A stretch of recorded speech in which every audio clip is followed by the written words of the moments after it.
E aí galera, tudo bem? Meu nome é Francisco, eu vou estar trabalhando com vocês a parte de inglês nesse nosso primeiro módulo do curso de Aprendizes Marinheiros. E nosso primeiro tópico vai ser substantivos. No inglês, a gente não tem as mesmas características que a gente tem no português. Substantivo primitivo, derivado, a gente não trabalha muito com isso. O que é mais importante para a prova de vocês? É essa classificação aqui. Os substantivos eles podem ser classificados como substantivos contáveis ou incontáveis. E é basicamente o que o próprio nome já está dizendo. É você conseguir usar um numeral para contabilizá-los. Por exemplo, nesse nosso primeiro caso aqui, nós estaremos contabilizando a maçã. Nós temos uma maçã, duas maçãs. Parece uma coisa bem banal, né? A gente pensa assim, isso é muito fácil. Só que quando a gente olha nos incontáveis, a gente tem que tomar um pouco de cuidado. Por quê? No português, a gente é muito acostumado a falar uma água, duas águas. Só que o certo, no inglês pelo menos, não é a gente usar assim, uma água. Porque a gente não está delimitando qual é a quantidade de água. Então a gente sempre vai usar um referencial quantitativo, que a gente chama no inglês, por exemplo, uma garrafa, um copo, uma xícara. Aqui nós temos uma garrafa de água. E se nós formos contabilizar, serão duas garrafas de água. Essa é a diferença principal do substantivo no inglês. Qual é o termo que vai para o plural? Então, o foco da prova de vocês é esse aqui? Não diretamente. O foco é essa segunda parte. É vocês colocarem as palavras no plural. Então, vocês precisam saber quais irão e quais não irão. Como que funciona a regra do singular e do plural? Nós chamamos geralmente de regras gerais esses três tópicos e todos os irregulares eles se encaixam aqui embaixo. Então vamos começar aqui pelo primeiro.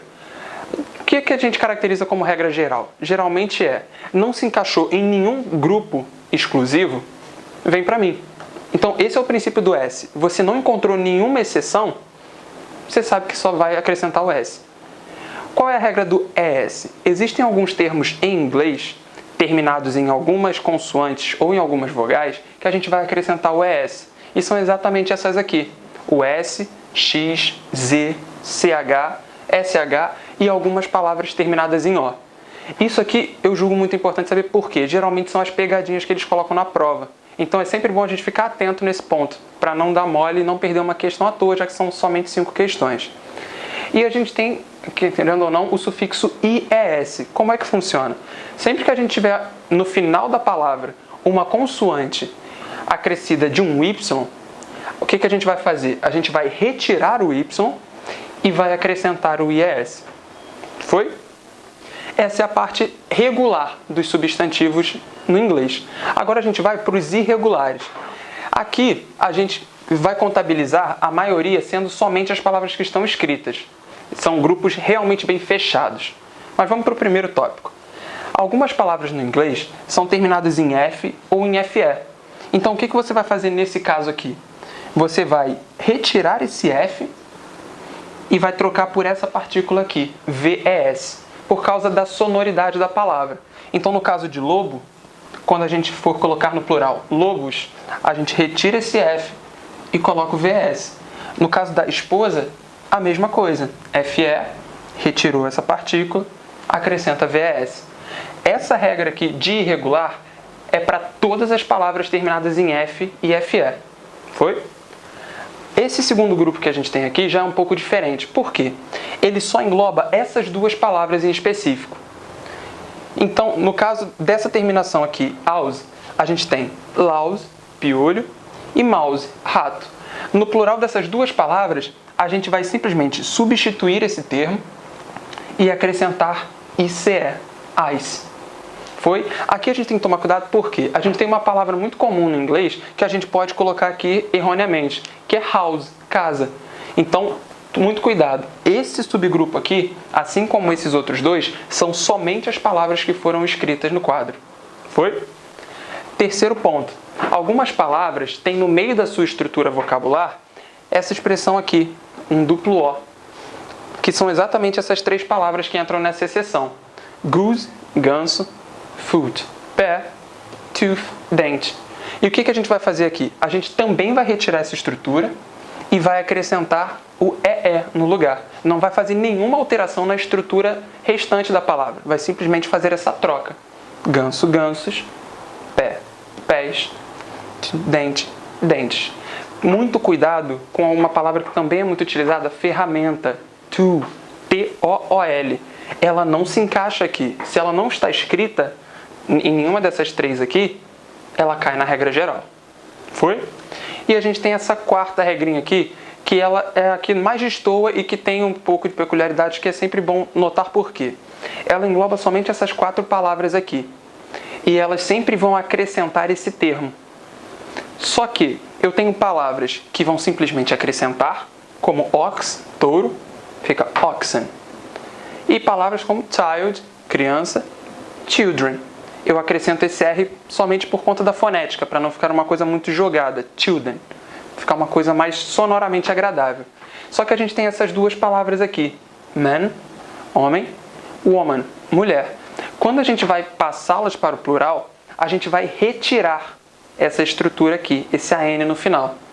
E vai fazer man, homens, women, mulheres. Foi? Não tem muito para onde fugir dessas exceções. Só que é sempre bom citar que existem algumas palavras no inglês que não mudam, seja no singular, seja no plural, como o caso de peixe, fish, ele não mantém alteração. Notícias, news, também se mantém. São várias palavras que, conforme vocês forem fazendo os exercícios, vocês vão conseguir compreender melhor. Não adianta a gente colocar um glossário de palavras aqui que efetivamente não vão cair na prova de vocês. Foi? Naquelas regras, se vocês estão lembrados, a gente sempre foi falando de algumas determinadas terminações de palavras.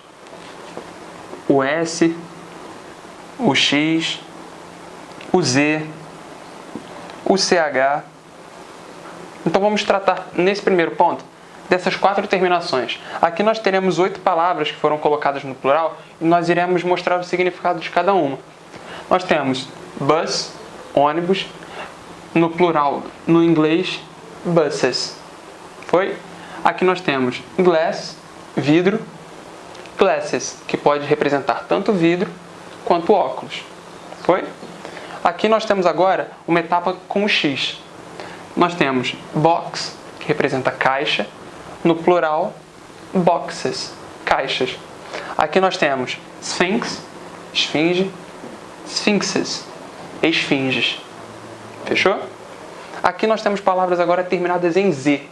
Nós temos buzz, zumbido, buzzes, zumbidos. Aqui nós temos fuzz, penugem, fuzzes, penugens. E agora nós temos a parte de CH. Watch, relógio, watches, relógios. Approach, aproximação, approaches, aproximações. Fechou essa parte? Agora nós vamos fazer a continuação, porque ainda tinham 2 termos que nós tínhamos falado, que era a questão do SH e a questão do O. Então, para o SH, nós temos essas 2 palavras aqui. Wash, lavagem, washes, lavagens. Wish, desejo, wishes, desejos. Fechou? E aqui, por que a gente geralmente representa o O com esse asterisco aqui? Existem algumas palavras no inglês que não vão receber esse ES, só que são muito poucas e geralmente são porque são originárias de outra língua. Não precisam se preocupar tanto com isso, a prova de vocês não cobra tantas exceções. Então, priorizem principalmente. Terminou em O, a gente vai acrescentar o ES. Como hero, herói, heroes, heróis. Tomato, tomate, tomatoes, tomate. Fechou? E nós tínhamos uma terceira regra geral, que é acrescentar o IES, que nós tínhamos falado que era consoante adicionada de um Y. Então o que a gente vai fazer? Study, estudo. A gente vai cortar esse Y e vai trocá-lo pelo I. Studies, estudos. A mesma coisa aqui embaixo. Worry, preocupação. Cortei o Y, troquei por I. Worries, preocupações. Eu recomendo vocês que anotem essas palavras no caderno para que possam depois praticar e sempre relembrar essas regras. Terminamos por aqui. Espero que vocês tenham conseguido aprender um pouco mais e fechamos o nosso primeiro módulo de substantivos, prosseguindo para adjetivos.